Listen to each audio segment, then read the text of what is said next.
जय श्री राम। आपका बहुत बहुत स्वागत है।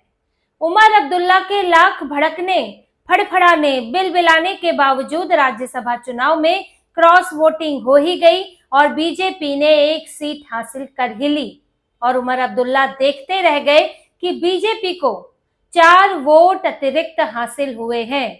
जहां बीजेपी के पास 28 विधायक थे, वहीं बीजेपी को 32 वोट हासिल हुए हैं और इस राज्यसभा चुनाव में क्रॉस वोटिंग हुई है, जिसका उमर अब्दुल्ला को डर था, क्योंकि अपने विधायकों पर और जो निर्दलीय हैं पीडीपी पर भरोसा नहीं था, डर लग रहा था, भड़के हुए थे, दूसरों पर आरोप लगा रहे थे, लेकिन कुछ कर नहीं पाए और राज्यसभा चुनाव में बीजेपी एक सीट निकाल कर ले गई, जबकि बीजेपी के पास उमर अब्दुल्ला के मुकाबले कहीं कम विधायक हैं। उमर अब्दुल्ला को राज्यसभा चुनाव में 3 सीटें मिली हैं, 4 सीटें खाली थी, 2 पर सिंगल चुनाव होना था और बाकी बची हुई 2 पर संयुक्त चुनाव होना था, यानी कि उस पर वोट बंटने थे। पहली सीट पर, यानी जिस पर पहला नोटिफिकेशन जारी हुआ था, उस पर चौधरी रमजान जो नेशनल कॉन्फ्रेंस के कैंडिडेट थे, उनको 58 वोट मिले। दूसरी सीट पर सज्जाद अहमद नेशनल कॉन्फ्रेंस के, उनको 57 वोट मिले। तीसरी सीट पर शमी ओबरॉय नेशनल कॉन्फ्रेंस के, उनको 31 वोट मिले और चौथी सीट, तीसरी और चौथी का साथ में था, उसमें 32 वोट के साथ सत्य शर्मा बीजेपी के जीते हैं, यानी कि नेशनल कॉन्फ्रेंस से भी ज्यादा वोट मिले हैं। नेशनल कॉन्फ्रेंस को 31 मिले थे पहली सीट पर, इन्हें दूसरी सीट पर 32 मिले हैं और उमर अब्दुल्ला की पार्टी को 22 वोट मिले हैं। जबकि इनके अगर पहली सीट के हिसाब से वोट लगाएं तो इनके पास कम से कम 24-25 वोट तो बाकी थे, लेकिन उसमें सेंध लग गई और 4 की क्रॉस वोटिंग हुई है। अब उमर अब्दुल्ला परेशान है कि क्रॉस वोटिंग हुई कहां से, क्या उनके गठबंधन से हुई या बाहर से हुई, क्योंकि इस चुनाव से पहले पीडीपी, जिसके पास 3 विधायक है, उसने घोषणा कर दी थी कि हम जो है नेशनल कॉन्फ्रेंस को समर्थन देंगे। 2 निर्दलीय हैं जो सरकार का हिस्सा नहीं है, लेकिन उन्होंने भी कहा कि हम जो है जम्मू कश्मीर की भलाई के लिए हम समर्थन करेंगे नेशनल कॉन्फ्रेंस का। इसीलिए इन्हें पहले में 58 वोट पड़े हैं। 53 तो इनके पास थे, कांग्रेस के 6, इनके अपने निर्दलीय हैं और एक इनके पास सीपीएम का है, तो इनके पास कुल मिलाकर अपने 53 वोट थे। 53 विधायक थे, 5 और पड़ गए तो 58 हो गए, दूसरी सीट पर 57 हो गए। तब तो इन्हें पूरा वोट मिला है, बाहर का भी।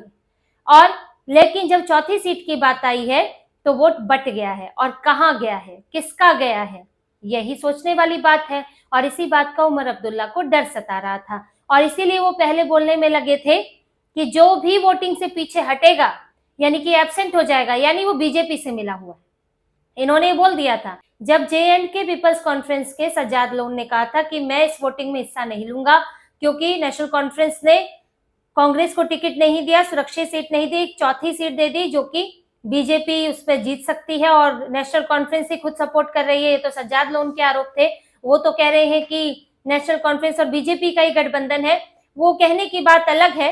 लेकिन सज्जाद लोन पीछे हट गए, जिससे ये अंदाजा लगा, जिससे ये सामने आया कि इससे फायदा होगा बीजेपी को, क्योंकि कुल 90 विधायक है। अब 90 में से 2 पर तो उपचुनाव होना है, क्योंकि बीजेपी के एक पर बीजेपी के विधायक का निधन हो गया और दूसरी सीट उमर अब्दुल्ला ने खाली की है, क्योंकि उन्होंने 2 सीटों पर चुनाव लड़ा था। बचे 88, सज्जाद लोन चले गए तो बचे 87।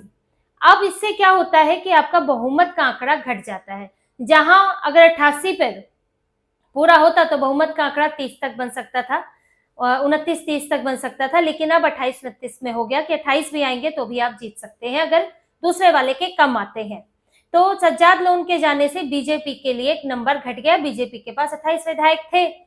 इस पर उमर अब्दुल्ला भड़के थे कि सज्जाद लोन बीजेपी का समर्थन कर रहे हैं। सज्जाद लोन ने कहा कि उमर अब्दुल्ला साठगांठ करके बैठे हुए हैं, लेकिन इसके बाद उमर अब्दुल्ला ने साफ तौर पर कह दिया कि अब जो भी पीछे हटेगा, यानी कि वो बीजेपी का समर्थन करेगा। यानी कि सब पर दबाव डाल रहे थे कि सब मेरा सपोर्ट करें और अगर बीजेपी जीतती है तो मेरे अलावा सब कटघरे में है, मेरे अलावा सब ने जो है बीजेपी का समर्थन किया है। तो पहले से ही बाकियों को कटघरे में खड़ा कर दिया और इसीलिए मजबूर होकर पीडीपी ने भी समर्थन किया और 2 निर्दलीय विधायकों ने भी समर्थन किया कि अब, क्योंकि वहां पर तो देखिए तुष्टीकरण और ध्रुवीकरण चलता है, और ध्रुवीकरण सिर्फ वहां पर जनता के बीच नहीं है, नेताओं के बीच भी है। इस चुनाव में एक बात ये भी सामने आती है, उमर अब्दुल्ला को नुकसान हुआ है, क्रॉस वोटिंग हुई है, बीजेपी की बड़ी जीत हुई है, ये बात अलग है। आगे के परिणाम और आगे की चीजों पर भी हम बात करेंगे, लेकिन यहाँ पर एक अहम मुद्दा ये भी है कि किस तरह से ये लोग एकजुट हो जाते हैं।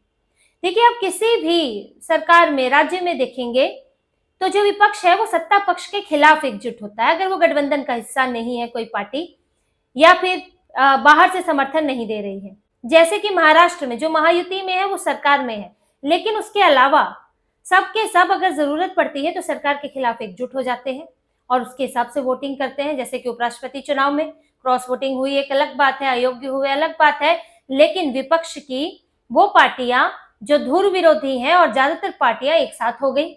लेकिन जम्मू कश्मीर में आपको उल्टा देखने को मिलेगा। यहाँ पर जब मौका ऐसा आता है वोटिंग का तो सब सत्ता पक्ष के साथ में चले जाते हैं और बीजेपी को अलग थलग कर देते हैं। क्यों? क्योंकि सत्ता पक्ष मुस्लिम पार्टी है और बीजेपी एक ऐसी पार्टी है जो हिंदुओं का प्रतिनिधित्व करती है, और वहां पर ये सब तुरंत के तुरंत मुसलमान हो जाते हैं, धर्म देखते हैं और अपने राजनीतिक मतभेद भुला देते हैं। यही बात चुनाव में देखने को मिली थी कि चुनाव में इतनी सारी पार्टियां थी कश्मीर के लिए, यानी कि इतने सारे दावेदार थे कि लग रहा था कि अब सारा वोट बट जाएगा। ऐसा विश्लेषकों तक का भी कहना था कि कई अलगाववादी संगठनों ने अपने उम्मीदवार उतारे हुए हैं और कई अलगाववादी उतरे हुए मैदान में, और यहाँ से पीडीपी और नेशनल कॉन्फ्रेंस के बीच में लड़ाई है, जबकि जम्मू में बड़ी दावेदार बीजेपी है, कांग्रेस को भी कोई पूछने वाला नहीं है, और ये हुआ भी। लेकिन कश्मीर में क्या हुआ? कश्मीर में ध्रुवीकरण हुआ। ये लोग एकजुट हो गए कि अगर बट गए तो फिर यहाँ पर बन जाएगी ऐसी सरकार जो कि हिंदुओं का प्रतिनिधित्व करती है और मुख्यमंत्री बनेगा हिंदू, और ने सारे मुसलमान हिंदू के तहत कैसे रह सकते हैं? हम तो ताकतवर हैं तो हम अपना जिताएंगे। इसीलिए नेशनल कॉन्फ्रेंस को सपोर्ट किया, जबकि पहले नेशनल कॉन्फ्रेंस ही सत्ता में थी और उन्हें तो एंटी इनकम्बेंसी भी चाहिए थी, लेकिन फिर भी उसे समर्थन किया गया। यही हर बार होता है, 370 का मुद्दा हो, 35 से हो, यहाँ तक कि पाकिस्तान की बात हो, पीओके की बात हो, आतंकवाद की बात हो, ये सब एक तरफ हो जाते हैं और बीजेपी को अलग करते हैं, क्योंकि इन्हें लगता है कि हमको जो समर्थन मिलता है यहाँ पर भारत का विरोध करने के लिए, अलगाववाद की भावना भड़काने के लिए, एक अशांति फैलाए रखने के लिए, तो उसके लिए हमें एक साथ होना होगा। नहीं दिखेंगे तो फिर सारे मुसलमान हमारे खिलाफ हो जाएंगे। तो इसीलिए चाहे मजबूरी में ही सही, लेकिन पीडीपी और निर्दलीय विधायकों को एनसी का समर्थन करना ही पड़ा, उमर अब्दुल्ला का समर्थन करना ही पड़ा। अब क्योंकि इस चुनाव में व्हिप जारी होता नहीं है तो क्रॉस वोटिंग हो सकती है, दल बदल कानून लगेगा नहीं, और पता करना भी थोड़ा मुश्किल होता है कि क्रॉस वोटिंग किसने की है, तो इसीलिए क्रॉस वोटिंग हो गई। लेकिन अगर व्हिप जारी होता और मजबूरी होती तो फिर ये लोग अपने उस उद्देश्य के खिलाफ नहीं जाते। एक सज्जाद लोग हैं जो अलग हुए इससे, और वो भी थोड़ा अपना बचाव कर रहे हैं, अपनी राजनीति है, लेकिन अगर खुलकर सामने आने की बात होती तो कोई नहीं आता पक्ष में, क्योंकि इनका तुष्टीकरण, इनका ये जो धार्मिक ध्रुवीकरण है वो इन्हें आपस में बांधे रखता है। तो ये पूरे जम्मू कश्मीर की स्थिति है, और वहां पर बिल्कुल दूसरे राज्यों से अलग स्थिति दिखती है, जहां पर सत्ता पक्ष के साथ जाकर विपक्ष खड़ा हो जाता है और विपक्ष में एक पार्टी को अकेला छोड़ देता है। अब बात करते हैं उमर अब्दुल्ला की। उमर अब्दुल्ला को इससे क्या समस्याएं हैं? उमर अब्दुल्ला बेचैन थे, क्योंकि डर तो था, इज्जत भी दांव पर लगी थी। ये तक दांव पर लगा था कि बाकी सीटों पर 53 के 53 मिलेंगे कि नहीं, कि वहां भी सेंध लग जाएगी, क्योंकि बीजेपी ने तो 3 सीटों के लिए उम्मीदवार उतारा था। हालांकि वहां पर इज्जत बच गई और इन्हें अपने गठबंधन से ज्यादा वोट मिले। वहां क्रॉस वोटिंग करने की विधायकों को जरूरत भी नहीं थी, क्योंकि बीजेपी के पास 28 विधायक थे और बहुमत का आंकड़ा 45 था, तो इतनी ज्यादा क्रॉस वोटिंग हो भी नहीं सकती थी। यहाँ पर आंकड़ा छोटा था, इसीलिए क्रॉस वोटिंग हो गई। पर ये मायने रखता है, क्योंकि उमर अब्दुल्ला ने पूरा जोर लगाया था, चारों पर उम्मीदवार खड़े किए थे, पूरी ताकत लगाई थी, सबके खिलाफ बोल रहे थे और सबको एक तरह की चेतावनी दे रहे थे, माहौल बना रहे थे उनके खिलाफ। लेकिन फिर भी वो हार गए और 4 क्रॉस वोटिंग को रोक नहीं पाए, और इसी का गुस्सा उनके कार्यकर्ताओं के बीच में फूट गया। भाजपा के कार्यकर्ता जब एक सीट जीतने पर जश्न मना रहे थे, उत्सव मना रहे थे, तब नेशनल कॉन्फ्रेंस के कार्यकर्ताओं ने झड़प शुरू कर दी हंगामा हुआ है श्रीनगर में, दोनों कार्यकर्ताओं के बीच में झगड़ा हुआ है। अब बीजेपी के कार्यकर्ता तो भारत माता की जय के नारे लगाएंगे ही, लेकिन नेशनल कॉन्फ्रेंस वालों को तो समस्या हो जाती है। तो झगड़े अब किस कारण से हुआ ये ठीक से अभी सामने नहीं आया है, लेकिन वहां पर झड़प हो गई क्योंकि दोनों ही पार्टियों के नेता नारे लगा रहे थे और नेशनल कॉन्फ्रेंस को तकलीफ ये थी कि क्रॉस वोटिंग हुई है, तो जीतकर भी हार जैसा महसूस हुआ है। तो उमर अब्दुल्ला ये जो सोच के चल रहे हैं कि उनकी सरकार है, सब उनके पीछे खड़े हैं, तो ऐसा हमेशा संभव नहीं है। बीजेपी भी वहां पर एक ताकत बनकर उभरी है जम्मू कश्मीर में, और जम्मू में तो खास तौर से जहां पर अभी उपचुनाव भी होना है, और उपचुनाव भी ये उमर अब्दुल्ला की परीक्षा होगी। देखिए, जो नगरोटा में जम्मू में उपचुनाव होना है उसमें तो पीछे हट गए उमर अब्दुल्ला, उन्हें पता है वहां जीतेंगे नहीं, जम्मू में कोई इन्हें पसंद नहीं करता।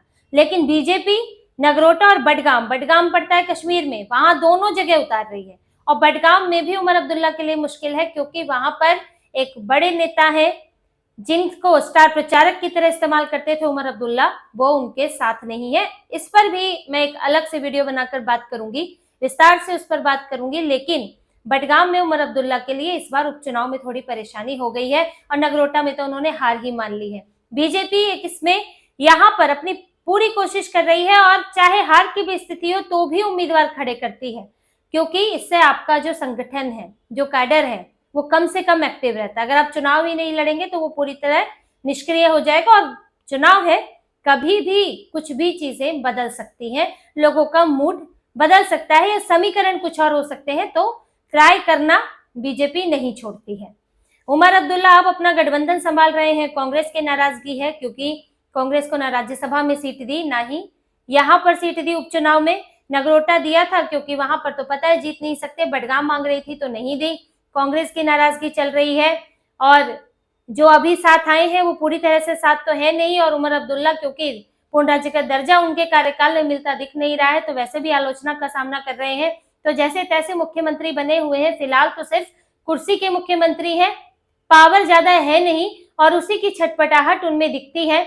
और एक छटपटाहट राज्यसभा चुनाव के बाद और जुड़ गई है कि वो क्रॉस वोटिंग नहीं रोक पाए हैं। तो इसी तरह की और खबरें और विश्लेषण आपके लिए लाते रहेंगे। हमसे जुड़े रहिए, सब्सक्राइब कीजिए, कमेंट कीजिए। बहुत बहुत धन्यवाद। जय श्री राम।